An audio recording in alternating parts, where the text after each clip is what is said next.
Hello friends, welcome to రుచి వంటిల్లు. ఈరోజు మనం దొండకాయ ఉల్లి కారం ఫ్రై చాలా టేస్టీగా ఎలా తయారు చేసుకోవాలో చూద్దాము. ఈ ఫ్రై మనకు అన్నంలోకి చాలా టేస్టీగా ఉంటుంది. అన్నంలోకి కాకుండా చపాతీలో కూడా బాగుంటుంది. సో లేట్ చేయకుండా వీడియోలోకి వెళ్ళిపోదాం.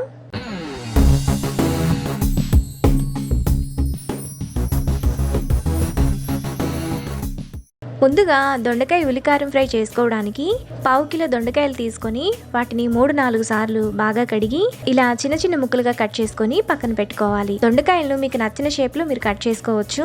తరువాత స్టవ్ మీద పాన్ పెట్టుకొని అందులో 1 టేబుల్ స్పూన్ కంటే కొంచెం తక్కువ ఆయిల్ వేసుకోవాలి.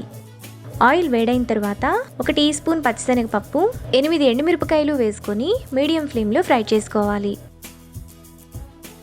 ఎండుమిరపకాయలను మీరు తినే కారాన్ని బట్టి కొంచెం ఎక్కువ లేదా తక్కువ వేసుకోవచ్చు.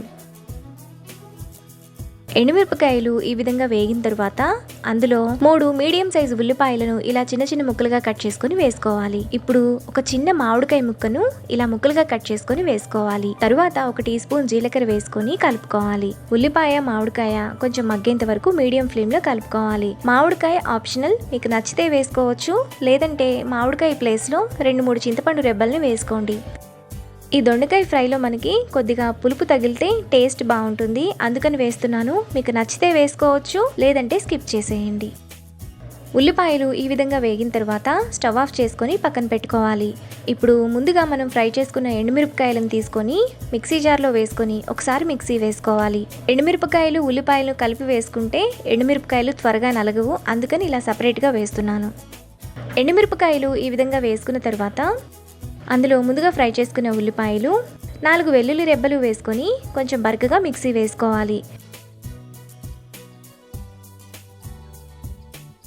ఈ ఉల్లిపాయ కారాన్ని మరీ మెత్తగా వేసుకోకూడదు, మరీ బరకగా వేసుకోకూడదు, ఈ విధంగా వేసుకుంటే సరిపోతుంది.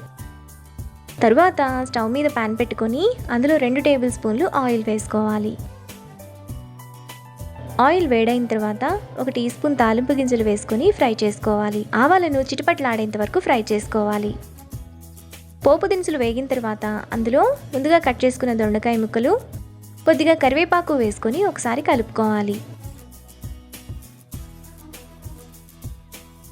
ఇలా కలుపుకున్న తర్వాత మూత పెట్టి మధ్య మధ్యలో కలుపుతూ దొండకాయను మగ్గనివ్వాలి. మూత పెట్టుకొని ఉడికించుకుంటే దొండకాయ త్వరగా మగ్గిపోతుంది.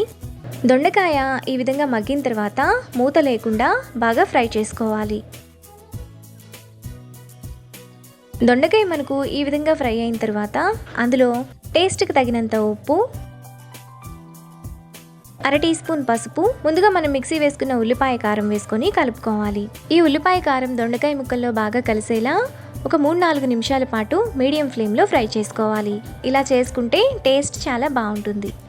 ఈ దొండకాయ ఉల్లికారం ఫ్రైని మనం 2 రోజుల వరకు స్టోర్ చేసుకోవచ్చు. 4 నిమిషాల తర్వాత మనకి దొండకాయ ఉల్లికారం ఫ్రై ఈ విధంగా టేస్టీగా రెడీ అయిపోతుంది. ఈ ఫ్రై మనకు అన్నంలోకి కలుపుకొని తినడానికి బాగుంటుంది, చపాతీలోకి కూడా బాగుంటుంది. ఇప్పుడు బౌల్లోకి తీసుకొని రైస్తో సర్వ్ చేసుకుంటే ఎంతో టేస్టీగా ఉండే దొండకాయ ఉల్లికారం ఫ్రై రెడీ. ఈ వీడియో కనుక మీకు నచ్చినట్లయితే లైక్ చేసి, షేర్ చేసి, సబ్స్క్రైబ్ చేయండి.